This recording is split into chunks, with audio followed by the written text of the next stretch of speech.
Raoul and the former CEO of Binance, Changpeng Zhao, have made a wild prediction for Bitcoin, which we're about to take a look at. But that's not all. Everything is happening in a very dramatic way right now, and I never thought it would actually end up like this, but here we are. If you've been following this market over the past few weeks, you might be wondering, how can you even put all of this into words? For years, we've been getting news every day, and just imagine, you hear new reports every single day, and yet, in the end, you're still surprised when exactly what everyone has been talking about actually happens. Years ago, when Bitcoin was at $25,000, I said on my channel that we could soon see $15,000, even $14,000 per Bitcoin. The comment sections exploded. Impossible. The market capitalization would have to drop to X, that can't happen, and so on and so forth. Then Bitcoin started moving in that direction and everyone shouted, crazy, it's not true that we're seeing this now. And then we could see that everything was turning towards a supply shock, a topic that hardly anyone took seriously before.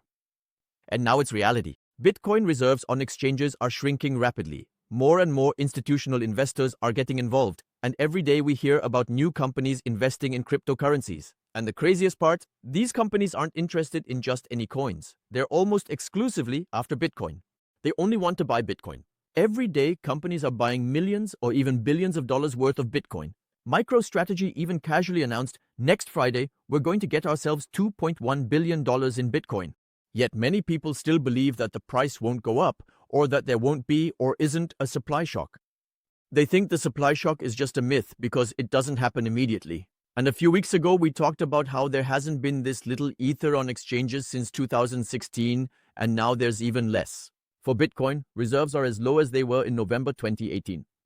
Of course, if millions are flowing out every day, eventually there will be nothing left. In the past, it was just about futures or whales, but today it's ETFs. But while the ETFs are hoarding Bitcoin, other players are also buying directly on the exchanges. Take, for example, the major exchanges like Binance, Coinbase, or Kraken. Normally, Bitcoin worth $80 million leaves these platforms every day. That's a huge amount, but on a single day, Coinbase sent Bitcoin worth $1 billion out of the system. On other days, it was 120 or 330 million. It's overwhelming to be bombarded with news like this every day. The brain can't process it or can barely process it, but when you look back, suddenly everything makes sense. All the signs were there, but no one wanted to acknowledge them.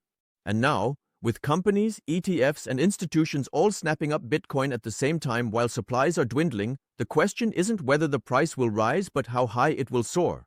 Coinbase is once again at the center of attention, this time because of massive Bitcoin outflows. And while several major crypto exchanges are currently experiencing extreme outflows, Coinbase is making headlines in particular because we're talking about $1 billion. The current Bitcoin price is heavily influenced by its limited availability. A year ago, there was still around 500,000 Bitcoin available in OTC trading, that is, over-the-counter direct deals outside of exchanges, which are accessible to large buyers like companies. Recently, this number dropped to 150,000 Bitcoin, and that's all that's left worldwide for companies that want to secretly buy Bitcoin. As soon as these OTC reserves are depleted, even major investors, governments, and so on will have to turn to crypto exchanges. But there, even smaller purchases drive the price up because the supply is limited. That makes sense, right? And experts predict that Bitcoin could rise to $200,000 to $250,000 per Bitcoin by July 2025, solely because of this supply shortage. Companies like MicroStrategy and BlackRock could own over 1 million Bitcoin by the end of the year. Yes, I'm repeating myself, but this is extremely important because only about 800,000 Bitcoin are still missing for that. And where will they get them from when the OTC markets are empty? The answer is from the exchanges, which will further increase the price pressure and drive the Bitcoin price even higher. It's also interesting that many Bitcoins withdrawn from exchanges like Coinbase end up in wallets that never sell. Often, these coins come from large investors or whales who deliberately park them on exchanges to manipulate the market, for example, to create the impression that there are more Bitcoins available for sale than there actually are. However, that's a whole topic in itself. One thing is certain. The combination of dwindling OTC reserves, institutional demand, and a limited supply on exchanges could soon cause Bitcoin to skyrocket, could soon make the Bitcoin price explode. Let's take a quick look at a conversation between Raoul and Changpeng Zhao, the former CEO of Binance, on this topic. Because both of them expressed long-term optimism about the Bitcoin price and Bitcoin itself, but emphasized that markets do not move in a straight line and that timing is hardly possible. CZ referred to the historical 4-year cycles but warned against relying on rigid patterns. Instead, he advised patience because those who focus on quick profits will be disappointed, while long-term investors could ultimately benefit, and probably will. And one focus was on the role of states in the cryptocurrency sector. CZ cited Bhutan as a pioneer, noting that it holds Bitcoin, Ethereum, and BNB as part of its reserves, while the US has not sold its holdings. Europe, on the other hand, remains largely on the sidelines, with the exception of Montenegro. And for countries building up crypto reserves for the first time, he recommended professional custody solutions until their own infrastructures are established. What about the idea of strategic reserves as well, since that's the hot topic people are seeing unfold? Walk us through that and tell us what you're hearing. There are a few countries that are extremely advanced on that topic. I think Bhutan, I believe His Majesty, the King of Bhutan, is actually in the city today. And he's an early crypto adopter. He's a very smart guy, and they have excess energy. Clean energy, hydro energy. So they've been mining Bitcoin for years. So they have billions and billions of dollars worth of Bitcoin for such a small country. And now they've added Ethereum and BNB to their national reserve. So the early adopters are moving forward. Based on public information, it seems that the US is at least holding on to their Bitcoin now. They're no longer selling it. You know, some of us OGs actually kind of hope that governments would sell their Bitcoin so that others could buy it at a very low price. But, you know, with this US administration, they're very business savvy. So they understand what's valuable. So now they've figured that out. With the US, one of the world's largest economies, now holding Bitcoin or establishing a crypto reserve, other countries are being forced to do the same, because the later you act, the more expensive your crypto will be.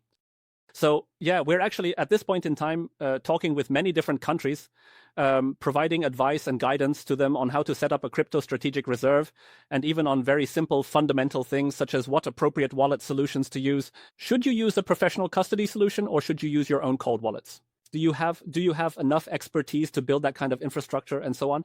For most countries, when they start out, their starting amounts are not as large as the US, right? The US has like 200,000 Bitcoins or something. For most other countries, when they're holding much smaller amounts, we actually just recommend that they use a professional custody solution that's multi-signature, right? So no single person can move the money.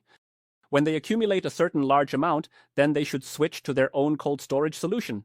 So there are a lot of discussions along those lines. Yeah. Where does Europe fit into this whole equation? Nowhere. It's unbelievable. Yeah. So I don't see Europe in this discussion. No, it's extraordinary. Yeah. And, you know, because in the end, this technology enables average people to generate wealth, to participate in a financial system, and Europe is actively shutting them out. Yeah, I think so far there's an exception. Montenegro is actually quite pro-crypto. We have an active dialogue with the prime minister there, and he's a very forward-thinking person, a real leader. So, but other than Montenegro, I don't have any other. Yeah, it's kind of missing on the map. And regarding the future of the industry, CZ expressed enthusiasm about the connection between artificial intelligence and blockchain. AI will revolutionize the user experience, for example, through automated transactions between AI agents that use crypto as a natural currency. At the same time, he emphasized the need for decentralized structures to prevent monopolies by large tech corporations. According to CZ, data sovereignty and privacy could be secured through blockchain, which would enable new business models. CZ gave clear advice to investors. Pay attention to fundamentals, don't blindly follow hypes, and focus on a few well-understood projects. Day trading is risky, just like in traditional markets. Bitcoin remains the safe anchor, although some altcoins may yield higher returns, but at significantly higher risk. And regarding the current market, CZ emphasized that we are only at the beginning. Despite new all-time highs for Bitcoin around $112,000 and growing institutional demand through ETFs, many countries are still not in the game. This means that the next cycles will be shaped less by short-term speculation and more by sustainable development. Forecasts see Bitcoin in the long term at $200,000 to $500,000 per Bitcoin, with government regulation remaining an uncertainty factor. In conclusion, CZ emphasized that success in the cryptocurrency sector requires hard work, a focus on products, and real value for users. There is no magic involved. His appeal: think long-term, understand fundamental values, and don't let yourself be distracted by short-term noise. So there are a few projects that outperform Bitcoin, but those are a small number. But I do think that there will continue to be new projects that will outperform Bitcoin, but they're very small in number, and also they start at a much smaller market cap, right? So it's easy to, if you look at the multiples, yeah, they can go higher, but if they reach the size of Bitcoin today, they will slow down too. It's much harder to grow a large market cap than a small one. So it depends on your risk appetite, risk profile, on what you want to invest in. But I do think there are still many good opportunities. But it is true that if you want the least amount of work with very good returns, just buy the top few tokens, you're in good shape. I think what we've seen is that this cycle so far has been ETFs. So US institutional money is going into ETFs, and that money goes to Bitcoin because the Bitcoin ETF is the largest. So in that sense, yeah, Ethereum didn't go up that much, right? Because the money is kind of stuck with Bitcoin. But what's good for Bitcoin is good for other crypto. Eventually the money will disperse. When they're in an ETF, it usually takes longer because for institutions, moving from Bitcoin to Ethereum or to other altcoins takes a bit more time.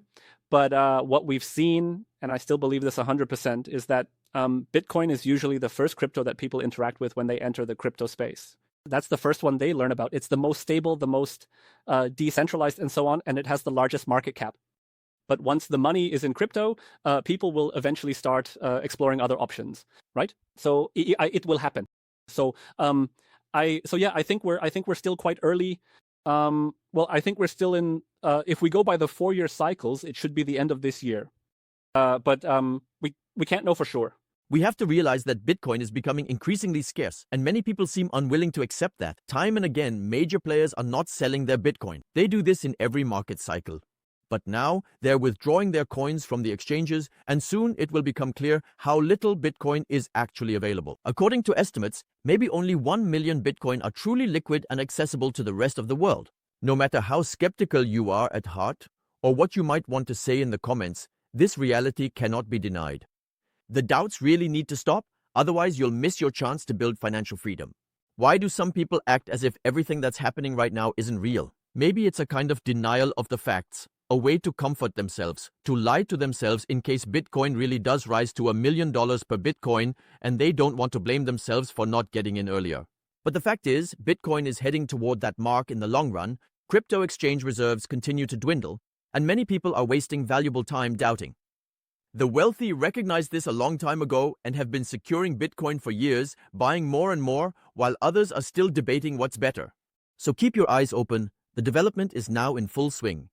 Anyone who doesn't act now could soon be left empty-handed. So thank you for listening, commenting, and supporting. If you want to achieve financial freedom through crypto and are interested in which cryptocurrencies I invest in, click the link in the description below the video. Watch the video. It's free. I wish you a wonderful day.